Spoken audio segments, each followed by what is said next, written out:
I, 65, am estranged from my daughter, 36, female. I'm completely at fault. Her mother is a narcissist, and I was brainwashed by my now ex-wife, who I recently divorced, into believing her daughter was the problem. But I finally seen the light and realized my daughter was never the problem, it was my wife. And stupidly, I would go along to get along, but I finally grew a pair and told her to go to the bad place. I handled the estrangement very badly. I admit to trying to strong-arm and bully my daughter back into the family. I won't lie, it was to get my wife off my back, as I couldn't take her BS, but I finally seen the light. I had to stop because the daughter had an attorney send cease and desist letters. This was 3 years ago. I wrongly resented her for the problems I believed she caused, but now I realize it was my narcissistic ex-wife all along, and I feel horrible and want to make amends. She moved away and I couldn't find her, so I hired a private investigator. She's in the next state 3 hours away. I want to be as non-invasive as possible, so am I the idiot if I leave a note with her doorman concierge to give to her, stay at a nearby hotel for a few days, letting her know I divorced her mother? I would love to speak with her and make amends. I would also like to let her know where I'm staying with my contact info. I know she asked numerous times to be left alone, although this was years ago while I was still with her mother, but she's still my kid. Wow, you are the idiot. My take on this: I don't know why, but using a private investigator to track her is already a breach of privacy. Doing that shows you disrespect your daughter by not agreeing with the no contact. There is a reason your daughter did that. The fact that you hired a PI to invade her privacy just shows you aren't willing to take accountability for your actions. Oh, it's absolutely an invasion of privacy, but it would be better to have him discuss it with a therapist than for me to try to explain the nuances. You have to crawl before you can walk, and this dude doesn't even realize that blaming it all on his ex clearly shows he doesn't understand basic responsibility, let alone anything more complicated. I messed up, but I blame my ex-wife for it. He and his wife seem to have this attitude and are finally divorced since they can't stand each other. I hope OP's daughter is doing well. Dude, let me get this straight. You spent years blaming your daughter, then harassed her until she had to send a cease and desist, and now you think leaving a note with her doorman is going to start to fix everything? That's a creepy move. If you want to make amends, respect her boundaries, leave her alone, and maybe consider therapy instead of dragging her into your drama. I mean, no boundaries, right? After a cease and desist order? This isn't all the narcissistic ex-wife's fault here. Staying in a nearby hotel. Yikes. Call it what it is. Stalking. He is stalking her. She has clarified that she doesn't want him to contact her or know where she is. This man is frightening and should not in any way contact his poor daughter. I have a different take. If you want to make amends, spend a year in therapy getting your head on straight. Stop blaming your mistakes on others. Accept responsibility for your mistakes, etc. Then, after your therapist agrees you're in a good place, you make an appointment with the attorney that she hired. You give the attorney the information you have if he doesn't know her current address, and then you let the attorney contact her to see if she will accept your letter after you write it with the therapist. Then you wait for either the attorney to contact you or for your daughter if she so chooses. If the attorney tells you it's a no, you accept that no. Leave her money in your will, but leave her alone. Trying to contact her any other way is 100% wrong. I had my son, a young teen, as a teenager. His dad was my cousin's boyfriend, 28 then, and I admit I was a witch for doing that. I got my karma because he's a deadbeat, and I got no help from my parents as punishment for betraying my family. Whatever, we lived and I learned. I get the hostility towards me, but I'm tired of them forcing my son to hate me. They didn't want crap to do with him when he was a baby, but now that he technically doesn't need me, they're trying to tell him that he doesn't have a dad because of me, or that I'll never be enough to advance his athletic career and am therefore ruining his life. Crap like that. I begged them to stop, but they say that they're simply telling him the truth, and it's up to him to decide if he wants anything to do with me, and that it's the consequences of my actions. I get it, I really do, but this is insanity. I tried to limit their contact even though my parents threatened to stop helping me pay for his sports. Sure, it meant more work for me, but it's nothing I can't handle.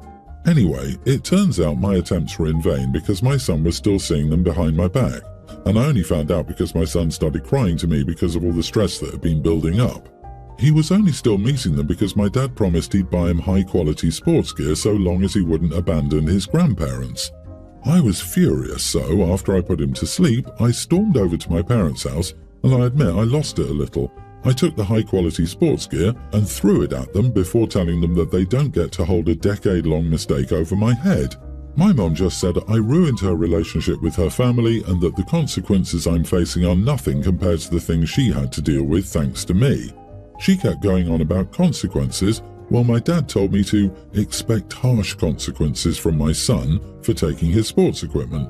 He also said something about choosing my pride over my son's dream. I snapped and told them that I didn't care about the consequences, that the word had lost all meaning and they all just sounded like idiots to me. My parents got extremely angry and said that my attitude was doing me no favours and there was a reason no one was on my side and no one was willing to forgive or trust me. Then they kicked me out of the house, and now my older sister won't stop calling me just to yell at me for not learning crap the past years and continuing to disrespect my family, especially my parents. I'm just exhausted and I need to know, at least temporarily, if I'm the bad guy here. Am I the idiot? Not the idiot. They are choosing to not only hold your mistakes against you, but they're actively manipulating your son and damaging his mental health to get to you. Honestly, even though the cheating was definitely not a good decision, the fact that you were raised by these people and ended up possessing any kind of moral compass at all is pretty remarkable, and you ironically seem to be the only one in your family who has one, so kudos to you for that. While what you did is crap, you're not a homewrecker. They weren't even married. He also cheated. Whether it was with you or someone else was most likely just a matter of time. There are always two sides to the coin.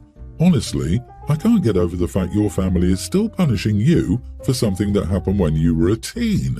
A literal child yourself. You were groomed and they don't even care? Why are they projecting their anger onto you and not the 28-year-old who cheated on your cousin and impregnated you? Ugh, I'm so sorry for the circumstances you're in.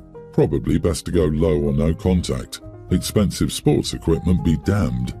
Didn't the cousin also dodge a bullet, and shouldn't they ultimately be happy about that? If they're being mean to you, I mean. OP, please talk to your son. He's a young teen, you can be open with him. He knows you're a good mum, and he knows you love and support him.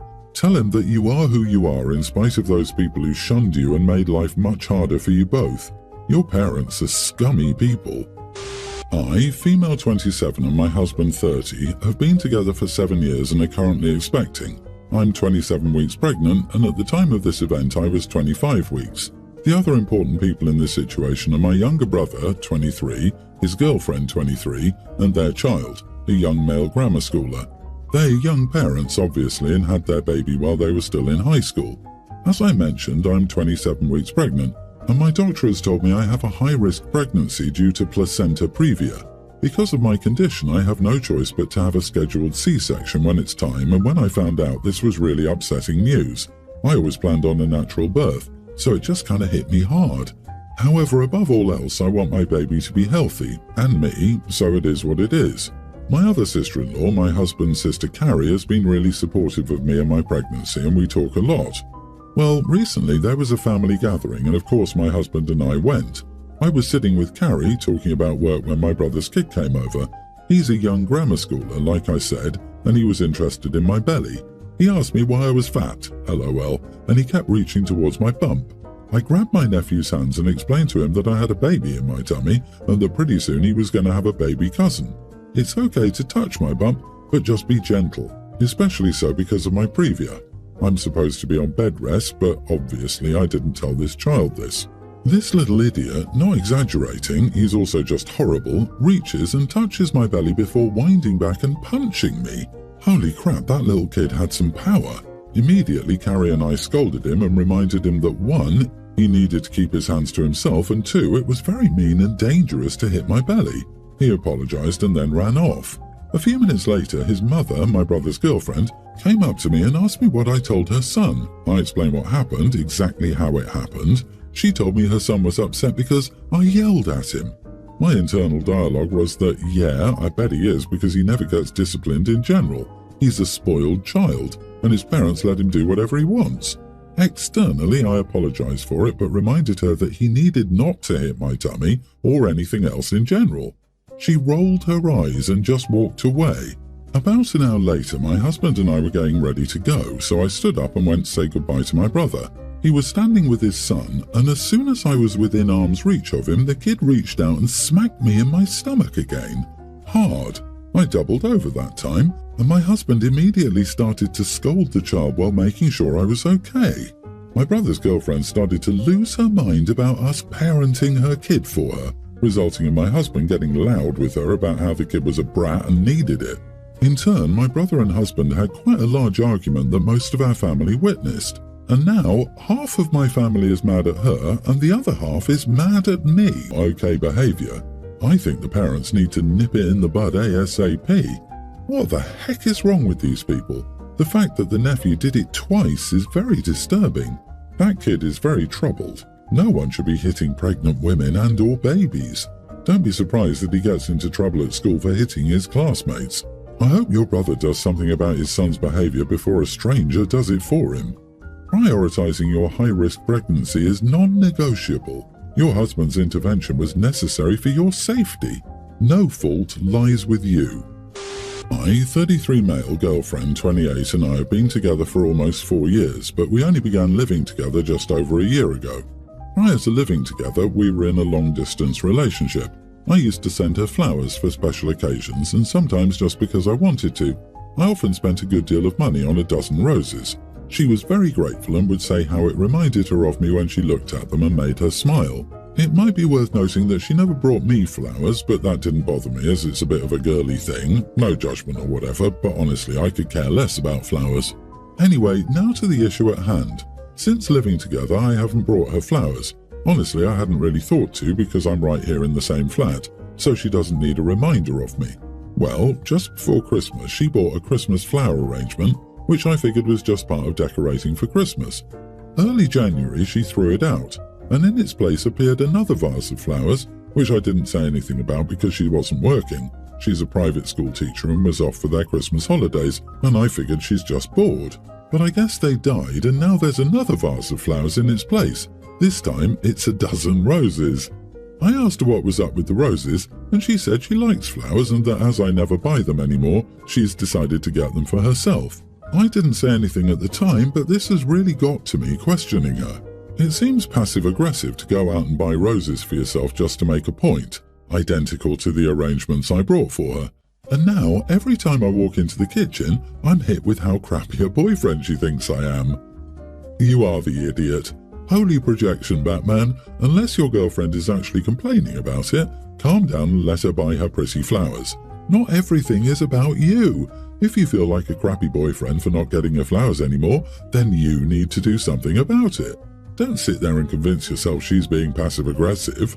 This, even when she doesn't complain, doesn't guilt him about it, buys her own damn flowers to enjoy, somehow it's still her fault. I literally had an ex tell me I made him feel bad for buying myself flowers after he stopped buying them for me after he'd moved in. Even though I bought myself flowers every week, in addition to any he bought me the entire time he'd known me. I had an ex like that. When we first started dating, they bought me flowers a couple of times, but then it stopped. Then one year, my sister sent me flowers for my birthday, when my ex and I were living together, and he flipped his crap like, "Who is sending you flowers?" I was super resentful of it. I realized I liked having flowers, so I started buying them for myself on rare occasions, and he was resentful of that as well because I was making him feel like a bad boyfriend. Like, dude, the solution is literally in front of your damn faces. She's not asking for a Chanel or a Louis Vuitton. She's asking for some flowers or whatever small token it is that makes her feel loved, valued, and appreciated, even if it's just spending time with her watching movies. And for the love of God, lose the "I already have her so I don't need to keep trying" mentality. You never stop dating your partner. Ever. I'm in a bit of a family predicament and could use some outside perspective. My son, who's nearly an adult, recently won $1,500 by gambling online. He got into this after watching some gambling streams, and it seemed like he wanted to experience the thrill himself. Yes, he did have to indicate he was over 18 to play, but the bigger issue for me was the gambling himself. When I found out, Stake sent him a congratulatory email, which I saw, but he didn't come clean. I decided to step in as a parent. I chose to confiscate his winnings, not primarily because he lied about his age, but because I wanted to underscore the risk and potential addiction associated with gambling. I felt this could be a slippery slope for a teenager, especially given how easy it was for him to win this time. My wife, however, believes I overreacted. She thinks we should have talked to him about responsible behavior instead of just taking the money. She says this because he did stop gambling and self-excluded on his own volition. My son is upset as he feels like he won that money fair and square, despite the age issue. He's been pretty cold to me since. I'm second-guessing my decision now. Was I the idiot for taking away his winnings to make a point about the risks of gambling? Not the idiot. Give it back to him when he officially turns 18, the legal age. Someone help me out here. Could this fall under some type of fraud? Whatever it falls under, he needs to be reminded about the consequences of breaking the law. Other than that, you're doing a great job as a father. I disagree. You're teaching your kids that it's okay to steal from them. I wonder what makes you think you can do that. You are the idiot, of course. Don't be surprised if your child stops sharing things with you. I wouldn't be surprised if this permanently damages your relationship with your kids. Also, gambling sucks, but this is not the way. I agree it doesn't belong to you, OP. It's quite possible that your son will get into trouble, also you as parents, and that money may be forfeited. So it's okay to keep hold of it until you find out. But it's not your money. Where's the communication? Your son is nearly an adult. In less than 365 days, he will be a legal adult and able to move out, gamble the days away, and never listen to another word you say ever again if he so wishes. Stop treating him like a child. Talk to him, negotiate with him, stop and listen, validate his feelings, or you could lose him.